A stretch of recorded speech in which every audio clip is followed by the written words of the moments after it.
에, 다들 깜짝 놀라셨죠? 이 정도로 준비하고 이 정도로 하실 줄은 네, 예상을 못했어요. 이분들이 나이대가 아마 20, 30대인 것 같아. 20, 30대가 아니고서는 이거 소화할 수 있는 율동이 아닌데 이 정도 나이대는 되게 그냥 뭐 이렇게 박수 치면서 한다든지 뭐 이렇게 이 정도인데 몸을 움직이시면서 네, 우리 초대교회 역시 여전도회 임원들 또 회장님을 비롯해서 우리 여전도회 식구들 대단한 것 같습니다. 사실은 요 찬양 찬양하랴 또 율동하랴 율동도 만만치 않은 것 같은데 네, 뭐 머리와 뭐 가슴에 또 뭐 다시고 뭐 또 뭐 시커먼 거 하나씩 또 쓰시고 뭐 네, 너무너무 감사해요. 네, 이제 요 정도 인원이 이걸 같이 함께 하기에는 좀 너무 아쉬운 것 같아요. 최소한 한 3천 명에서 5천 명 정도 되는 그 정도 공간에서 이렇게 했으면 참 좋겠다 싶은 생각이 듭니다. 네, 너무너무 귀한 또 찬양 율동으로 하나님께 영광 돌려주신 우리 여전도의 임원분들, 네, 우리 다시 한번 뜨거운 박수로 격려하시고, 네, 네, 네, 감사합니다. 혹시 다른 데에서 외부에 이렇게 좀 만약에 오라고 콜이 오면 꼭 허락 받고 가셔야 돼요. 아무데나 가시면 절대 안 될 것 같습니다. 네, 네, 너무 감사합니다. 감사합니다. 네, 오늘 가난한 과부의 헌금이라는 제목으로 누가복음 21장 말씀을 가지고 함께 나누도록 그렇게 하겠습니다. 네, 우리 누가복음 21장의 요 본문은 헌금과 관련해서 많이 뭐 들어도 보셨을 테고 또 일반 교회에서 또 필요할 때 많이 하는 그런 또 설교 제목과 내용이 아닌가 싶기도 합니다. 네, 그래서 힘에 부치도록 또 생활비 전부를 드린 그 가난한 과부의 헌금을 통해서 우리도 최선을 다해서 헌금을 했으면 좋겠다. 뭐 이런 스탠스의 그런 뭐 설교들이 많이 있지 않나라는 생각이 듭니다. 저는 이제 개인적으로 지난번에도 한번 말씀을 드렸다시피 네, 헌금과 관련된 설교를 안 하려고 이렇게 생각을 했었습니다. 이제 그런데 이제 누가복음을 지금 쭉 전개를 하고 나가고 있는데 21장 딱 펼치면 네, 요 부자들 그다음에 이제 가난한 과부의 헌금 이야기가 나오죠. 그래서 사실 한 주 동안 좀 고민을 했습니다. 그래서 요 본문을 그냥 스킵하고 그냥 다음 본문으로 넘어갈까? 그게 또 맞는 걸까? 이렇게 기도하다가 또 일부러 또 본문을 또 피하는 것도 조금 또 아닌 것 같다라는 생각이 들어서 이 본문 말씀을 통해서 하나님이 이 시대에 저와 여러분에게 우리 모두에게 주시고자 하는 또 하나님의 남다른 또 메시지가 있지 않을까라는 그런 마음으로 기도하면서 오늘 말씀을 함께 준비하고 이렇게 했습니다. 함께 나누도록 그렇게 하겠습니다. 네, 오늘 본문이 누가복음 21장이고 그 중에서 1절에서 4절 말씀입니다.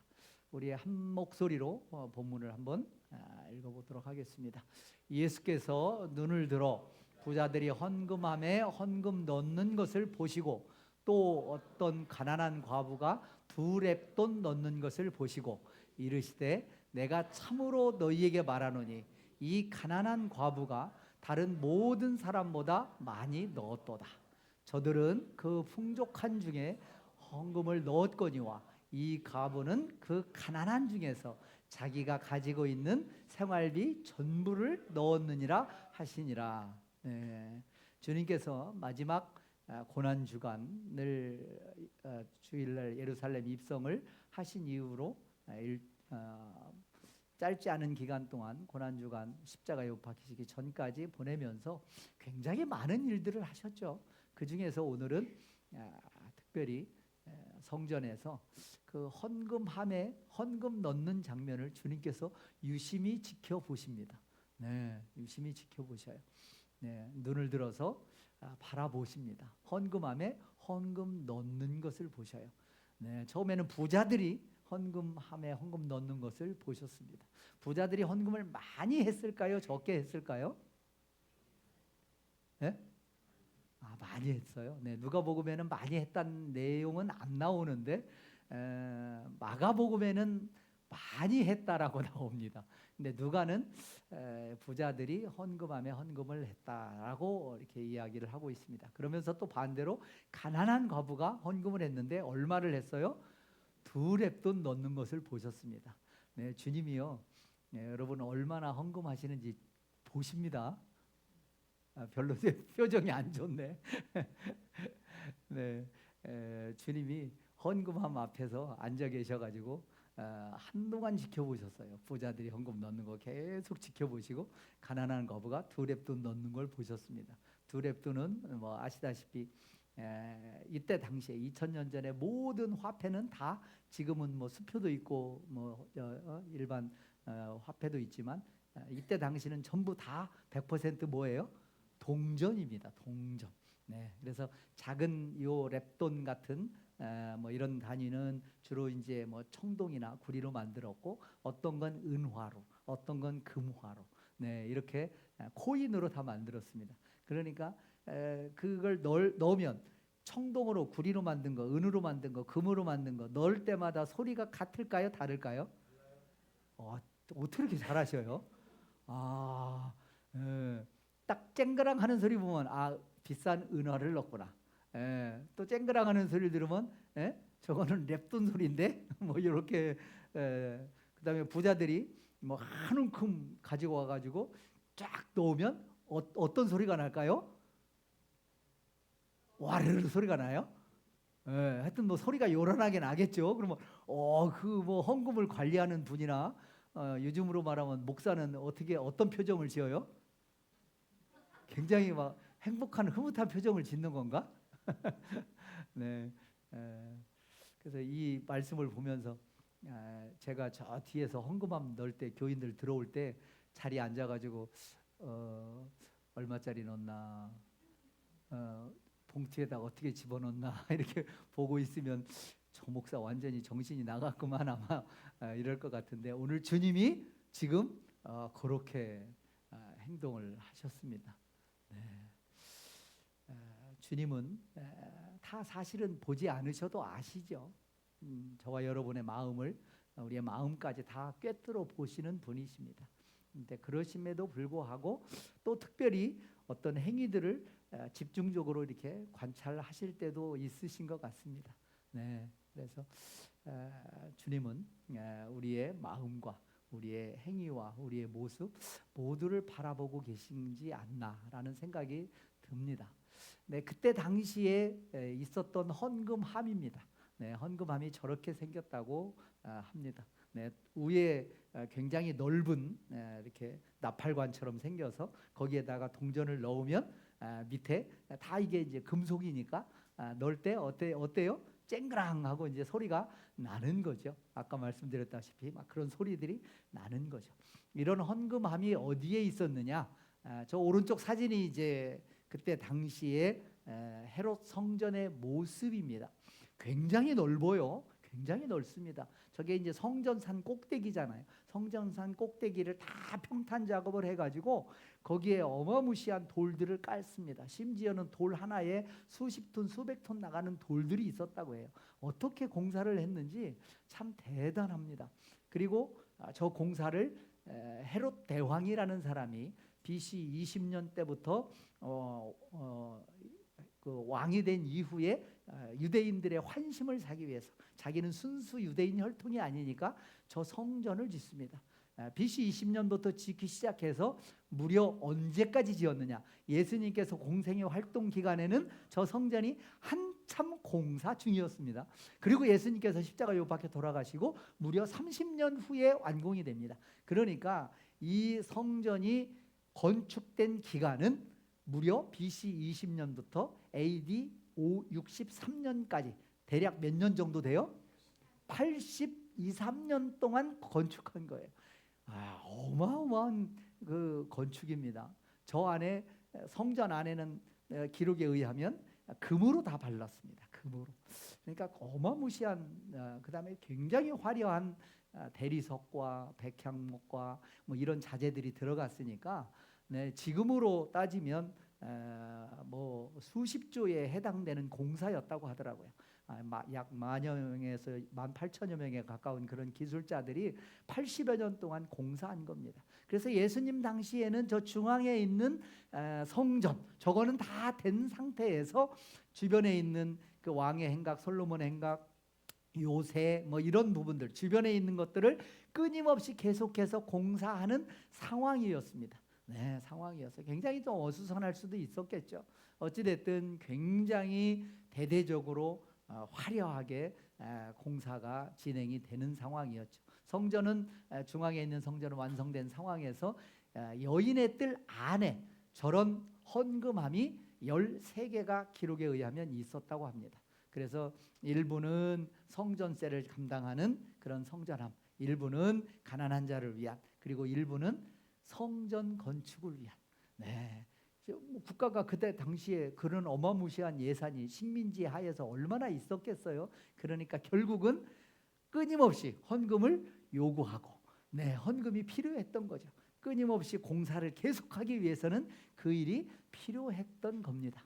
네, 필요했던 겁니다. 네, 그래서 여인의 뜰 안에 저런 헌금함이 여러 개가 있었고, 그거 넣는 장면을 주님께서 지켜보셨습니다. 네, 지켜보셨어요. 다시 한번 본문으로 들어가 봅니다. 본문으로 들어가 봅니다. 주님께서 헌금함을 부자들이 넣는 걸 보셨습니다. 그리고 가난한 과부가 두 렙돈 넣는 것을 보셨습니다. 이 가난한 과부는 얼마나 가난했을까요? 이 가난한이라는 이 단어의 헬라어의 어원을 빌리면, 네, 너무너무 가난해서 그날 벌어서 그날 먹고 살 수밖에 없는 사람들, 그런 사람들을 그렇게 그런 단어로 표현을 했습니다. 그러니까 이 과부는 굉장히 경제적으로 지금 당장 먹고 살 것이 없는 그런, 어떻게 보면 굉장히 극빈층에 해당되는 사람이 이 바로 가난한 과부다라고 말할 수 있습니다. 사실은 지금이야 뭐 그러진 않지만 2000년 전에 이때 과부는 법적으로, 사회적으로, 경제적으로 어땠을까요? 본인들이 의지를 가지고 그런 활동들을 할 수 있었을까요? 아닙니다. 전혀 그런 활동들을 할 수 없는 그런 부류들이 이 가난한 과부였습니다. 법적인 어떤 보호를 받을 수 없는 그런 상황. 그런데 두 렙돈을 넣었어요. 두 렙돈은 가장 작은 그 코인, 동전 단위입니다. 그러니까 요즘으로 말하면 뭐 10원짜리, 100원짜리라고 말할 수 없겠지만 여하튼 뭐 한 500원 정도 해당되는 그런 동전, 그 두 개를 넣은 거예요. 두 렙돈. 그 넣는 걸 주님이 보셨습니다. 그리고 주님이 뭐라고 말씀하셨어요? 많이 넣었도다. 많이 넣었도다. 많이 넣었다. 왜 많이 넣었다고 말씀하셨어요? 그게 그 가난한 과부의 생활비 전부였습니다. 쉽게 얘기하면 지금 가지고 있는 두 렙돈을 호주머니에서 꺼내서 헌금을 해버리면 당장 오늘 저녁을 끼니를 걱정해야 될 정도의 상황이었던 거예요. 그러니까 그 두 렙돈은 부자가 보기에는 있어도 그만 없어도 그만인 돈일 수 있지만 이 가난한 과부에게는 이 돈은 없어서는 안 될, 아니 없으면 당장 먹고 살 수 없는 그 정도의 돈이었다 이겁니다. 그래서 주님께서 생활비 1000불을 드렸느니라, 그리고 그것을 많이 넣었다라고 표현하신 겁니다. 여러분들에게 질문을 던집니다. 그러면 주님께서 이렇게 말씀하신 것이 이 여인을 향해서 많이 헌금했으니까 참 잘했다, 칭찬한 걸까요? 아닐까요? 생활비 전부를 넣었다, 많이 넣었다 이렇게 칭찬한 거 아니에요? 아, 그러시구나. 네. 칭찬한 건지 아닌지 한번 살펴보도록 하겠습니다. 네.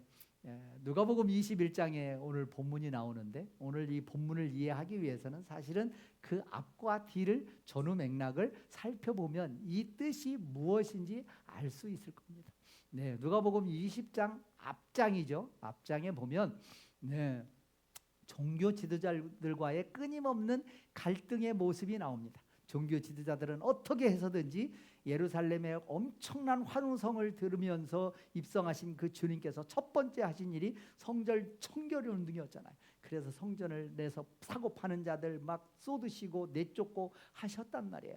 그래서 그러지 않아도 예수에 대해서 눈밖에 났고 어떻게 하면 저 예수를 책잡을까 고민하던 그들에게 성전 청결 이 사건은 그들에게 안 되겠다, 도저히 안 되겠다, 확실하게 손을 봐야 되겠다라고 종교 지도자들이 생각을 한 거죠. 그래서 끊임없이 주님과 대립각을 보입니다. 그러면서 20장에 보면 그들이 와서 대제사장, 서기관, 장로들이 와서 주님에게 시비를 걸죠. 음모를 꾸미는 겁니다. 어떻게 해서라도 책을 잡아서 그걸 활용해서 살해하려고 하는 그런 기드로 의들을 가지고 묻는 것이죠. 그래서 20장에 무슨 권위로 이런 일을 하느냐고 묻죠. 그때 주님께서 거꾸로 그들에게 질문하잖아요. 요한의 세례가 하늘로부터 왔느냐 사람으로부터 왔느냐. 네, 그것에 대해서 아무리 머리를 짜내도 그들이 지혜로운 답변을 할 수가 없는 상황이죠. 그런 상황 속에서 포도원 농부의 비유를 통해서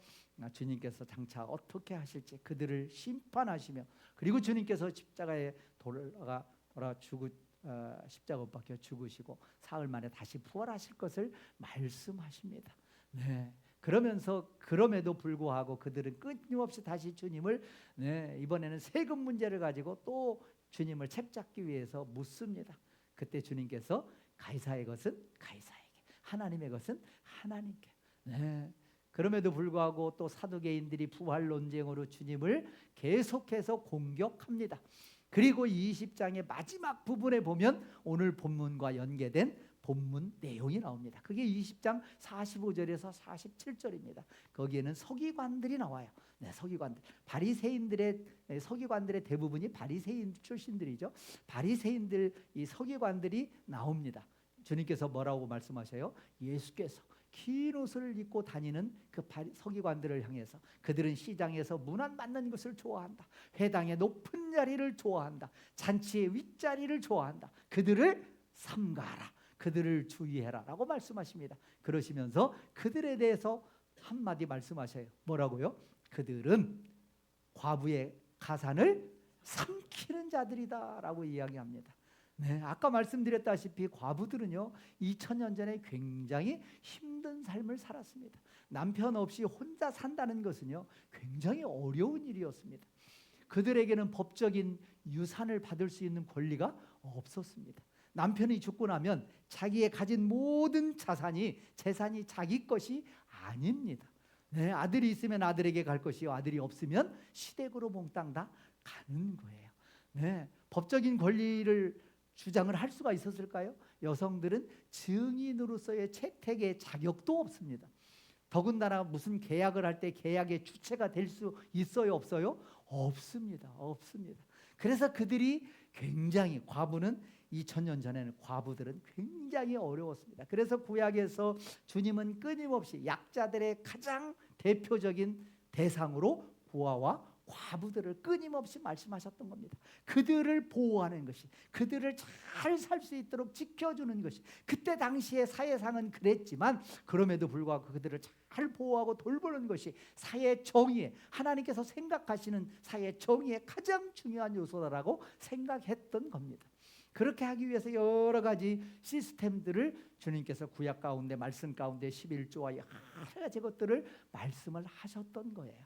그런데 이 서기관들은 지금 성전을 건축하는 과정에서 엄청난 비용이 필요로 하니까 끊임없이 건축을 위한 이 비용을 충당하기 위해서 나름대로 무더니들 애들을 썼겠죠. 그런데 이 서기관들이 주로 취약한 계층들을 공격을 합니다. 특별히 과부의 과산을 어떻게 했다고요? 삼켜버렸습니다. 서기관들이 법률에 대해서, 율법에 대해서 잘 아니까 그들을 상담해주고 도와줄 수 있는 사람이 그들이었습니다. 그런데 그들이 거꾸로 그들의, 과부들의 이런 가산을 옆에서 도와준다는 명목으로 옆에서 조언해주고 하면서 오히려 그들의 가산을 다 삼켜버렸던 겁니다. 그래서 당장 먹을 것조차 없는, 그들이 그런 지경에까지 이르게 된 것이죠. 그래서 주님께서 탄생하실 때 성전에 보면 여인들이 살았습니다. 그 여인들이 성전에서 생활한 것은 긍정적인 측면에서 바라볼 수 있는 측면도 있지만, 이런 상황에서 조금 전에 말씀드린 것처럼 이제 모든 가산을 다 빼앗기고 나서 정말 이제는 먹고 살 수 없는 지경에서 어디에 의탁하지 않으면, 그래서 성전에서 일부의 여인들이 생활을 했다라고 이야기를 하고 있습니다. 여러분 어떻습니까? 이런 과부의 가산을 삼킨 서기관들, 네, 정말 그들을 돌보고 그들이 잘 살 수 있도록 해야 되는 그런 율법들을 무시하고 오히려 성전 건축이라는 어마무시한 비용이 들어가는 그 일을 위해, 네, 이 가난한 과부들의 가산, 그 조금 남아있는 가산까지 삼키는 그들을 주님께서 20장 마지막 부분에 과부의 가산을 삼키며 외식으로 길게 기도하는 그들은 더 엄중한 심판을 받는다고 주님께서 경고하시고 선포하신 겁니다. 그리고 나서 오늘 본문 21장 1절에서 4절에 말씀이 전개가 되는 겁니다. 그런 관점에서 다시 한번 본문을 바라봅니다. 이 가난한 과부가 다른 모든 사람보다 많이 넣었도다. 저들은 풍족한 중에서 헌금을 넣었거니와 이 과부는 가난한 중에서 자기가 가지고 있는 생활비 전부를 넣었다 라고 말씀하시는 이 주님은요, 과부의 신앙을, 없는 중에도 그렇게 헌신한 헌금한 이 과부를 칭찬한 것이 아니고, 성전 중심의 기득권 세력, 특별히 이 서기관들을 향해서 주님께서 비판하시면서 그들을 탄식한 겁니다. 어찌하여 이 두 렙돈 헌금하면 당장 먹을 것조차 없는 그런 극빈층의 과부의 가산을 삼키는 그런 서기관들의 삶의 태도와 모습과 그런 행위들을 바라보시면서 탄식하시는 주님의 마음을 우리는 이 말씀을 통해서, 앞뒤 맥락을 통해서 읽을 수 있습니다. 그 바로 21장 1절에서 4절 이 과부의 헌금과 관련해서 말씀하시고, 그리고 나서 5절 6절에서 말씀하시는 이 성전의 최후의 모습을 주님께서 다시 한번 말씀하시는 걸 보아서, 야, 이게 무슨 뜻인지를 우리는 다시 한번 확신할 수 있습니다. 주님께서 뭐라고 말씀하셔요? 5절 6절에 어떤 사람들이 성전을 가리켜 이 아름다운 돌과 헌물로 꾸민 것을 말하네. 네. 다른 마가복음에는 제자로 나옵니다. 어찌됐든 주변에 있는 사람이 주님께 성전을 가리킵니다. 이 아름다운 돌을 보라, 얼마나 화려한가, 그러면서 주님께 자랑하는 거예요. 몇 번 그런 사례들이 있었잖아요. 네. 그런데 주님께서 그 아름다운 돌과 이런 과부의 가산을 삼킨 그런 헌물로 꾸민 것을 주님께서 바라보시고 뭐라고 말씀하셔요? 너희 보는 이것들이 날이 이르면 어떻게 된다고요? 돌 하나도 돌 위에 남지 않고 다 무너뜨려지리라. 지금 아직 완공도 안 됐습니다. 수십조 원을 예산을 들여서 너무나 부족하니까 얼마나 쥐어짰겠어요. 있는 사람 없는 사람 헌금을 강요했겠어요. 그래서 있는 것 두 렙돈조차도 그 생활비까지도 그 가산을 삼키면서 헌금을 요구했던 당시의 상황 속에서 이 모습을 바라보면서 다른 많은 사람들은 얼마나 아름다운 거, 얼마나 찬란한 거, 얼마나 하나님이 기막힌 성전을 주셨나라고 찬양하며 환호할 때 주님은 뭐라고 말씀하셨어요? 이 돌 위에 돌 하나도 남지 않고 다 무너뜨려지리라 라고 주님께서 선포하신 겁니다. 이 말씀을 앞뒤의 맥락 속에서 다시 한번 살펴볼 때 이 과부의 두 렙돈 넣는 장면을 보고 참 많이 넣었다, 생활비 전부를 넣었다 라고 말씀하신 주님은 서기관들을 향한 탄식의 소리였을 겁니다.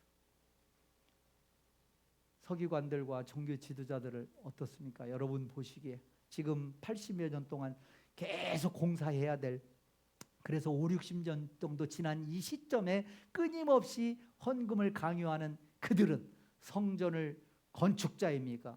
성전의 파괴자입니까? 여러분들은 어떻게 생각하세요? 그들은 아름다운 성전을 헌금을 힘겹게 모아서 세운다고 세우는 그들은 주님은 뭐라고 말씀하셨을까요? 네, 이 성전에 AD 70년에 실제로 이 역사가 그대로 이루어졌잖아요. 한 세대가 지나기 전. AD 63년경에 완성이 됐으니까 사실은 AD 70년에 이 예루살렘 성과 성전이 파괴가 됐으니까 다 완성된 다음에 불과 몇 년 만에 7, 8년 만에 아니 80여 년 넘게 수십조 원을 들여서 지은 그 화려한 성전이 불과 7, 8년 후에 내 돌 위에 돌 하나도 남지 아니하고 처절하게 파괴되는 것을 주님은 아시고 선포하신 겁니다. 그러면 그 아름다운 성전을 그 고열을 짜서 만든 종교 지도자들, 서기관들은 진정 성전을 아름답게 세운 정말 존귀한 역할을 감당한 자일까요? 아니면 성전의 파괴자일까요? 아마도 후자에 훨씬 더 가깝지 않을까 싶습니다. 우리는 어떨까요? 우리는 교회 공동체를 하나님께서 주님께서 세워주신 교회 공동체를 그리고 진짜 성전인 사람들을 우리는 세워가는 자입니까? 허무는 자입니까? 네. 나의 생각, 나의 기준, 나의 거룩, 나의 판단으로 내가 누군가에게 말하고 행동했을 때 혹시 나의 모습 때문에 나의 말 때문에 나의 삶의 자세 때문에 나의 태도 때문에 누군가는 마음이 상하고 교회를 떠나가는 일이 있을 수도 있을 겁니다. 저와 여러분은 교회를 세우는 자입니까? 아니면 교회를 무너뜨리고 파괴하는 자입니까? 우리는 이 말씀을 통해서 우리를 이 시대에 우리를 향해서 주님께서 바라보시는 그런 관점에서 우리를 다시 한번 들여다보며 우리는 과연 교회를 세우는 자인가? 성전을 세워나가는 자인가? 아니면 허무는 자인가? 다시 한번 되돌아볼 필요가 있지 않을까라는 생각이 듭니다. 그렇습니다. 주님께서는 진짜 성전을 이제 말씀하십니다. 네. 요한복음 2장 19절에 보면 너희가 이 성전을 홀라 내가 사흘 동안에 일으키리라. 네. 아니 지금까지 5, 60년 동안 그렇게 많은 예산과 인력을 투입해서 지은 그 성전을 홀라라고 말씀하시는 거죠. 그리고 내가 사흘 동안에 그걸 다시 일으키겠다라고 말씀하십니다. 네.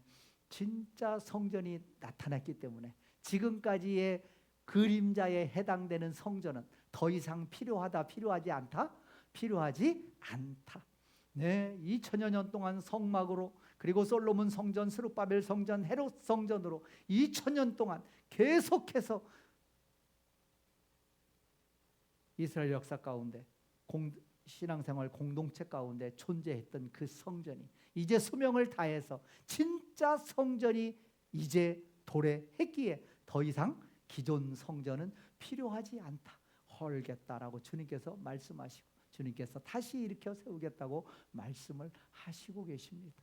네, 진짜 성전이 나타나신 거죠. 그리고 예수의 영, 하나님의 영, 성령이 너희가 하나님의 성전인 것과 성령이 거하시는 저와 여러분이 그리고 성령이 거하시는 성령이 함께 하시는 우리의 공동체가 진짜 성전인 것이죠.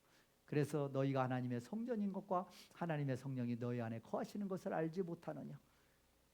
그러면서 누구든지 하나님의 성전을 더럽히면 이 더럽히면은 파괴하면이라는 뜻입니다.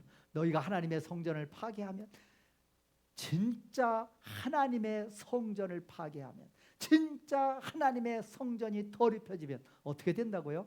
하나님이 그 사람을 멸하시리라. 네, 멸하시리라. 종교 지도자들은 크게 건물 눈에 보이는 건물이 진짜 성전인 줄 알고 이렇게 생각하고 행동했을 겁니다. 그런데 주님께서 진짜 성전이 무엇인지 다시 한번 말씀하시면서 고린도전서에서 그 하나님의 성전이 파괴되면 더럽혀지면 진짜 그 사람을 멸하시리라 말씀하십니다. 네. 하나님의 성전을 진짜 하나님의 성전을 세워나가시는 저와 여러분 되시길 간절히 소원합니다. 어찌하든지 교회가 세워져야 됩니다. 네, 사람이 믿음 가운데 신앙 가운데 세워져야 됩니다. 믿음의 공동체가 어찌하든지 세워지는 데에 저와 여러분이 일조해야 됩니다. 네, 나도 모르게 그런 성전이 허물어지는데 나도 모르게 기여할 수 있습니다. 그런 일이 있어서는 안 되겠죠. 네, 어찌하든지 믿음의 공동체가 세워지는 일에, 교회가 세워지고 목장이 세워지고, 네, 신앙 가운데 세워지는 일에 저와 여러분이 쓰임받는 그런 저와 여러분 되기를 간절히 소원합니다. 네, 그러면 이런 진짜 성전이 세워지는데 우리는 그러면 어떻게 헌금 생활을 어떤 마음으로 해야 될까요? 네, 헌금에 관련해서, 구약에 관련해서 어떻게, 그리고 신약 관련해서 짧게 한번 살펴보겠습니다. 네, 구약의 헌금은 크게 세 가지였습니다. 첫 번째가 성전세, 그리고 두 번째가 5대 제사를 위한 헌물, 그리고 세 번째가 11조입니다. 구약의 헌금은 크게 세 가지였습니다. 그 중에 성전세는 출애굽하면서 주님께서 말씀하셔서 성전세를 말씀하셨습니다. 출애굽기 30장 12절 13절입니다. 내가 이스라엘 자손의 수요를 조사할 때에 조사받은 각 사람은 그들을 계수할 때에 자기의 생명의 속전을 여호와께 드려라. 네, 지금까지는 애굽에서 종으로 노예로 살았습니다. 그런데 하나님의 은혜로 그들이 홍해를 건너 하나님의 백성이 되었습니다. 생명의 속전을 그 주인에게, 이제 해방시켜준 그 주인에게 드리라는 겁니다. 그게 성전세입니다. 그 성전세는 반세겔로 누구나 다 똑같이 내게 하는 겁니다. 잘 사는 사람이나 못 사는 사람이나 누구나 다 똑같게. 하나님은요, 한 영혼을 모두가 다 동일하게 가치 있게 하나님은 바라보시고 생각하십니다. 네, 반세겔로 낼지라. 이게 성전세입니다. 그리고 또 하나의 헌금은 구약시대 때 5대 제사를 위한 제물이 있었죠. 번제, 소제, 화목제, 속제제, 속건제, 이 5가지 제사를 위한 헌물. 이거는 주로 소제를 제외하고 나머지 대부분 무엇과 관련된 거예요? 다 생명이 있는 겁니다. 쉽게 얘기하면 핏값으로 제물을 바치도록 말씀하셔요. 왜요? 죄의 문제를, 구원의 문제를, 저와 여러분의 죄의 문제를, 이 죄의 문제를 하나님께서는 반드시 핏값으로 요구하시고, 죄의 삭은 사망이기 때문에 그렇습니다. 사망으로부터 벗어나는 길은 피를 요구하는 겁니다. 그래서 구약시대 때 구원에 관련된 이 죄의 문제를 해결하기 위해서는 핏값을 요구했던 겁니다. 그래서 소나 양, 그리고 또 정말 가난한 사람들은 산비둘기나 비둘기, 상황에 따라서 배려해서 그렇게 하셨습니다. 그게 5대 제사를 위한 제물이었습니다. 이거는 누구를 위한 거예요? 그 제물을 드리는 그 사람 자신을 위한 겁니다. 5대 제사는 엄밀하게 얘기하면 그 제물을 드리는 사람의 죄의 문제를 해결하기 위한 제물이었습니다. 그리고 구약시대 때의 헌금 마지막 세 번째 뭐예요? 11조. 11조에는 다시 세 가지가 있었습니다. 제1의 11조, 제2의 11조, 제3의 11조가 있었습니다. 제1의 11조는요, 레위인들을 위한 11조입니다. 민수기 18장 21절 24절에 나오죠. 내가 이스라엘의 11조를 레위 자손에게 기업으로 주어서라고 얘기하고 있습니다. 그렇죠. 12지파 중에 11지파에게는 다 기업을 줬습니다. 그러나 레위 지파에게는 주지 않았습니다. 그래서 11지파가 다 11조를 내서 레위인들을 먹여 살린 것이죠. 그 레위인들 중에서 다시 또 제사장 그룹이 있습니다. 고핫 자손들을 또 제사장 족속으로 삼았죠. 그래서 레위 족속에게 준 11조를 다시 제사장에게 11조의 11조를 또 드리는 말씀이 성경에 나옵니다. 그게 제1 11조입니다. 레위인들을 위한 11조. 자기 자신을 위한 11조가 아닙니다. 두 번째 11조가 뭐예요? 신명기 14장 22절에 나옵니다. 너는 마땅히 매년 토지 소산의 11조를 드려라. 어디에? 여호와께서 그의 이름을 두시려고 택하신 곳. 어디예요? 예루살렘 성전. 그 성전에서 내 곡식과 포도주와 기름의 11조를 뭐 하라고요? 먹으며. 정한 절기가 있었잖아요. 1년에 3대 절기는 반드시 예루살렘에 가서 함께 제사를 드리며, 그때 함께 예배드린 가족과 레위인과 제사장과 이웃과 함께 더불어서 먹어라. 네, 그게 제2의 11조, 축제의 11조입니다. 함께 먹고 공동체가 함께 즐기며 네, 하나님을 찬양하는 그게 제2의 11조입니다. 그리고 제3의 11조가 신명기 26장 12절에 나오죠. 네, 이 제3의 11조는 구제의 11조라고도 합니다. 네, 본문에 보니까 셋째 해, 곧 11조를 드리는 해. 이건 매년 드리는 게 아니구나. 3년에 한 번씩 드리는 겁니다. 그래서 3년차, 6년차, 또 3년차, 6년차, 7년 단위로 봤을 때 그렇게 3년에 한 번씩 11조를 드리는 겁니다. 이거는 구제의 11조입니다. 구제의 11조예요. 누구를 위해서요? 객과 고아와 과부를 위해서. 과부를 위해서. 과부를 위해서. 자, 여러분에게 다시 한번 묻습니다. 구약의 헌금이 뭐 요즘으로 표현하면 헌금이라고 할 수 있죠. 세 종류가 있다고 그랬죠. 네, 그 중에서 마지막 11조, 제1 11조, 제2 11조, 제3의 11조가 있습니다. 자, 이 11조는 누구를 위한 건가요? 자기 자신을 위한 거다. 1번. 자기 자신이 아닌 다른 사람을 위한 거다.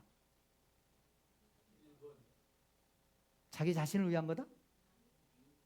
다른 사람을 위한 거다? 네. 제1의 11조는 누구를 위한 거였어요? 레위인을 위한 거. 제2의 11조는 누구를 위한 거였어요? 공동체가 함께 먹고 마시고 즐거워하는 것. 제3의 11조는 누구를 위한 거였어요? 고아와 과부와 나그네를 위한 11조. 자, 그러면 제1, 2, 3 합한 이 11조는 다 누구를 위한 거예요? 공동체를 위한 겁니다. 이웃을 위한 겁니다. 내 자신이 아닌 타인을 위한 겁니다. 성전세와 그 다음에 5대 제사를 위한 이 제물은 어쩌면 자기 자신을 위한 것일 수 있습니다. 그게 더 본질이겠죠. 죄 용서와 구원에 관련된. 네. 그래서 11조는 타인과 이웃과 공동체를 위한 것이 11조이고 11조의 정신입니다. 그리고 5대 제사를 위한 이 제물은 구원을 위해서, 자기 자신을 위해서, 죄 문제를 위해서 드려진 헌금이다라고 보시면 되겠습니다. 네, 구약시대 때 이 세 가지의 헌금을 다 하기가 어려웠을까요? 쉬웠을까요? 여러분 지금 입장에서 보면 만만치 않았겠죠. 그죠? 만만치 않았을 것 같습니다. 네. 비율로 따져보면 제1의 11조 10%, 제2의 11조 10%, 제3의 11조 10%인데 3년에 한 번씩 하니까 3으로 나누면 요 세 11조를 합하면 몇 프로예요? 한 23.3% 정도 됩니다. 그리고 5대 제사를 위한 또 이제 뭐 소제도 드리고 번제 뭐 이렇게 등등 드리니까 대략 계산하면 3, 4% 정도 된다고 합니다. 3, 40%가 되는 거예요. 굉장히 많죠. 굉장히 많은 분량입니다. 네. 어찌됐든 구약시대 때는 그런 헌금을 통해서 자기 자신의 제 문제 그리고 공동체를 위해서 드리도록 했던 것이죠. 자, 신약시대에 왔습니다. 신약시대에 왔습니다. 신약시대에 왔습니다. 자, 5대 제사를 위한 제물은 주님께서 완성하셨습니다. 이제 더 이상 그 제물의 피를 더 이상 잡을 필요가 있어요? 없어요? 없습니다. 주님께서 친히 십자가에 하늘 지성소에 친히 제물이 되어서 돌아가셨습니다. 주님께서 십자가에서 모든 물과 피를 다 쏟으셨습니다. 구약에 이제 드렸던 그 매년 죄 지었을 때마다 수시로 드리던 그 제물을 이제는 더 이상 드릴 필요가 없습니다. 그러니까 5대 제사를 위한 제물은 이제 신약시대 때는 필요하지 않겠죠. 자, 11조는 어떨까요? 11조는 어떨까요? 여러분 생각이 어떻습니까? 11조는 구약시대 때 드렸던 제1, 제2, 제3의 11조를 계속 드려야 될까요? 아니면 이것도 율법이니까 폐해야 될까요? 여러분 생각이 어떻습니까? 네, 굉장히 논란이 현대교회에서 많습니다. 네, 11조를 해야 된다, 하지 않아도 된다. 네, 여러분 생각은 어떠십니까? 여러분 생각. 주님께서 예수님께서 직접 11조에 대해서 말씀을 딱 한 번 하셨습니다. 딱 한 번 하셨습니다. 그게 오늘 본문입니다. 마태복음 화면에 나와 있는 마태복음 23장 23절 말씀입니다. 우리 한 목소리를 읽어볼까요? 화 있을진저 외식하는 서기관들과 바리새인들이여 너희가 박하와 해양과 근처의 11조는 들이되 율법에 더 중한 바 정의와 긍휼과 믿음은 버렸도다. 그러나 이것도 행하고 저것도 버리지 말아야 할지니라. 무슨 말씀이에요? 네, 그때 당시에 주님께서 보시기에 그 종교 지도자들은 특별히 서기관 바리새인들은 박하와 해양과 근처의 11조를 엄격하게 드렸습니다. 무게를 다 쟀습니다. 정확하게 11조를 뗐습니다. 심지어 어떤 열매는요 숫자를 세 가지고 드렸다고 합니다. 굉장히 엄격하게 했습니다. 그런데 주님께서 말씀하십니다. 율법에 더 중한 바 그 청신, 정의와 긍휼과 믿음은 어떻게 했다고요? 버렸다라고 얘기합니다. 그러면서 그들에게 이것도 행하고 저것도 행하라 말씀하셨습니다. 네, 그러면 하란 얘기일까요? 하지 말란 얘기일까요? 네, 네? 네, 해석하기가 참 어렵죠. 참 어렵습니다.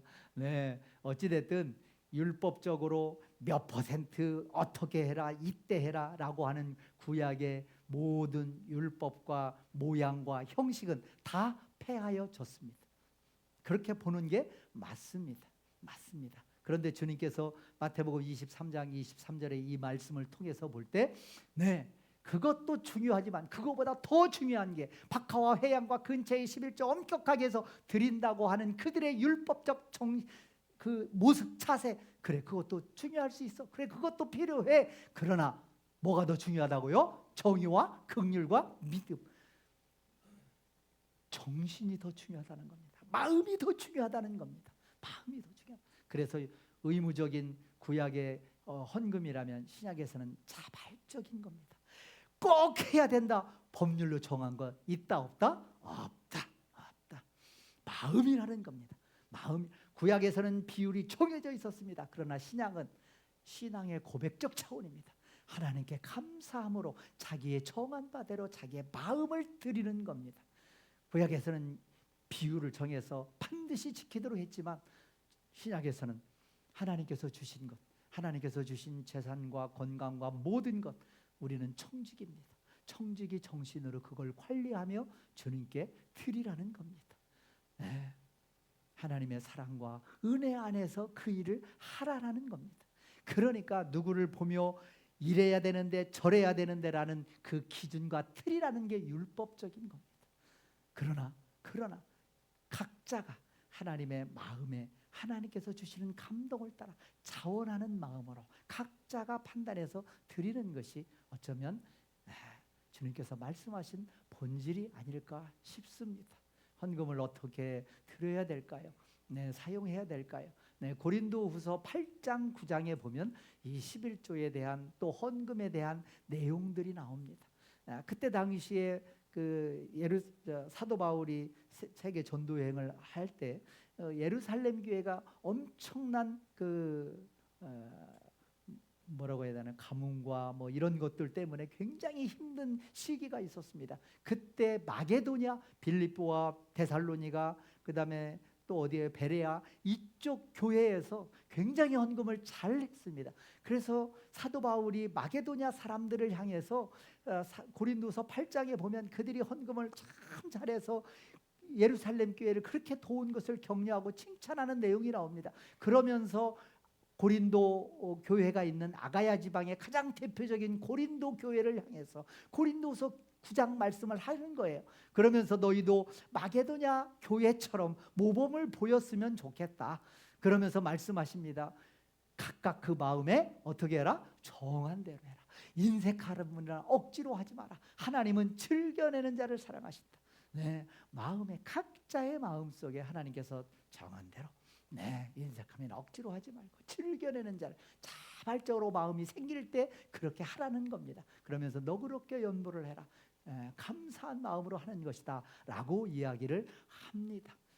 이런 물질을 넘어서서 로마서 12장 1절에 보니까 물질의 헌금뿐만 아니라 뭐라고 말씀하셔요? 너의 삶 전체를, 너의 몸을 드려라라고 이야기하고 있습니다. 그러므로 형제들아, 내가 하나님의 모든 자비하심으로 너희를 권하노니 너희 몸을 하나님이 기뻐하시는 거룩한 산 제물로 드리라. 우리의 삶을 드리라는 겁니다.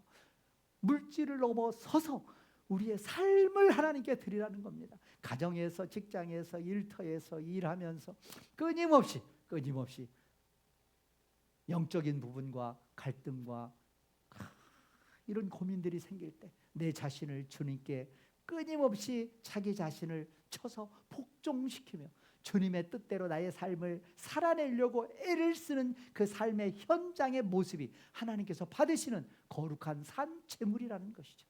네, 그렇게 주님께서 말씀을 하고 계십니다. 그 헌금을 신약시대에 우리 교회는 어디에 사용을 해야 될까요? 네, 오늘 누가복음 21장 5절 6절에 보면 아까 말씀드렸던 돌 위에 돌 하나도 남지 아니하고 다 무너뜨려지리라고 말씀하셨습니다.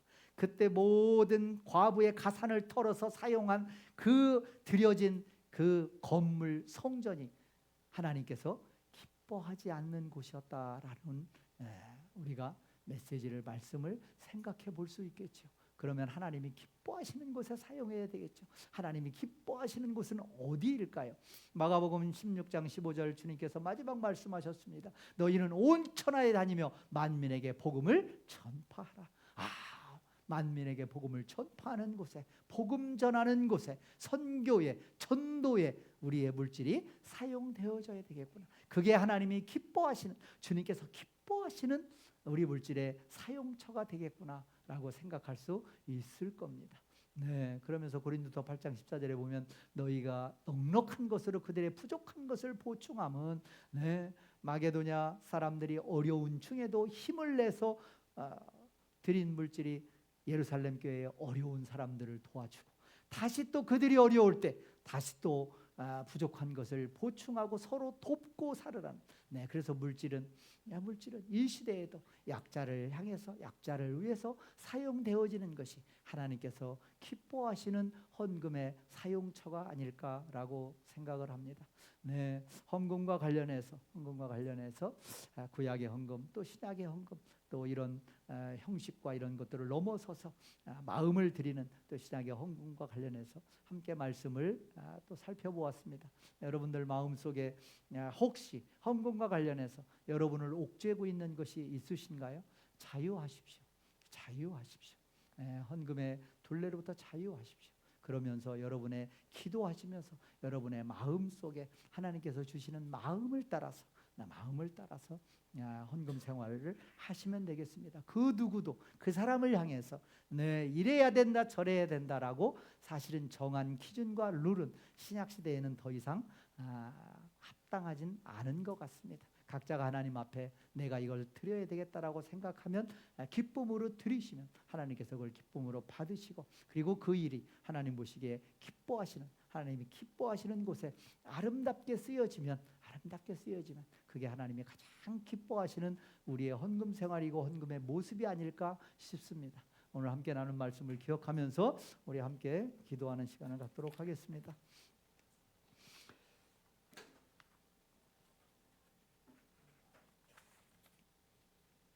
하나님 감사합니다. 2026년 5월 3주차 주일 예배로 하나님께 나오게 하시니 하나님 감사합니다. 오늘 본문 말씀을 통해서 가난한 과부의 가산을 삼키는 서기관들을 비롯한 종교 지도자들이 성전을 세우는 자가 아닌 오히려 성전의 파괴자임을 탄식하시면서 선포하시는 말씀을 통해 우리의 삶을 돌아보게 하시니 하나님 감사합니다. 하나님, 과연 우리는 진짜 성전인 성도와 교회 공동체를 세우는 자의 삶을 살고 있는지, 허무는 자의 삶을 살아가고 있는지 하나님 돌아보게 하옵소서. 하나님, 교회를 세운다는 우리의 삶이, 우리의 말과 행위가 혹시 교회를 약화시키거나 무너지게 하는 것은 아닌지 날마다 자신을 돌아보게 하시고, 나의 경건이, 나의 기준이, 나의 눈높이가 누군가를 낙심케 하고 누군가를 오히려 믿음에서 떠나게 하는 것은 아닌지 두렵고 떨리는 마음으로 자신을 돌아보는 우리 모두가 되게 하여 주시옵소서. 하나님 성전의 본체 되신 주님 만남으로 우리를 성전되게 하시니 하나님 감사합니다. 진짜 성전답게 오직 하나님만을 주인 삼는 삶을 살아가는 저희들이 되게 하여 주시옵소서. 하나님의 성령이 거하시는 거룩한 성전임을 깨달아 날마다 그에 합당한 깨끗하고 복된 삶을 하나님 살아가게 하옵소서. 우리에게 놀라운 새 생명을 허락해 주셨사오니 진짜 성전을 위한 일에 인색함으로나 억지로가 아닌 하나님의 은혜와 사랑에 감격하여 기쁨과 자원함으로 드리는 저희들 되게 하옵소서. 물질을 넘어 우리의 몸과 삶을 하나님이 기뻐하시는 거룩한 산제물로 드리는 영적 예배의 삶을 날마다 살아내는 저희들이 되게 하여 주시옵소서. 우리에게 허락해 주신 소중한 물질이 오직 하나님을 기쁘시게 하는 일에 사용되는 그런 복된 우리 초대교회가 되게 하여 주옵소서. 하나님, 초대교회가 라마나잇과 같은 교회, 2000년 전 초대교회와 같은 교회가 되게 하여 주옵소서. 사랑하는 자녀들 위해 하나님 은혜 내려 주옵소서. 학업 중인 자녀들에게 지혜와 총명을 더하여 주옵소서. 군생활 중인 아들들을 하나님 지켜 주옵소서. 하나님, 우리에게 있는 연약함이 있습니다. 하나님 친히 치유하여 주시고 깨끗하게 회복시켜 주시옵소서. 우리 모두에게 허락해 주신 가정과 일터와 사업장을 하나님 지켜 주옵소서. 사랑하는 성도들, 한 주간도 오늘 함께 나눈 말씀 기억하며 말씀 붙잡고 승리케 하옵소서. 예수님의 이름으로 기도합니다. 아멘.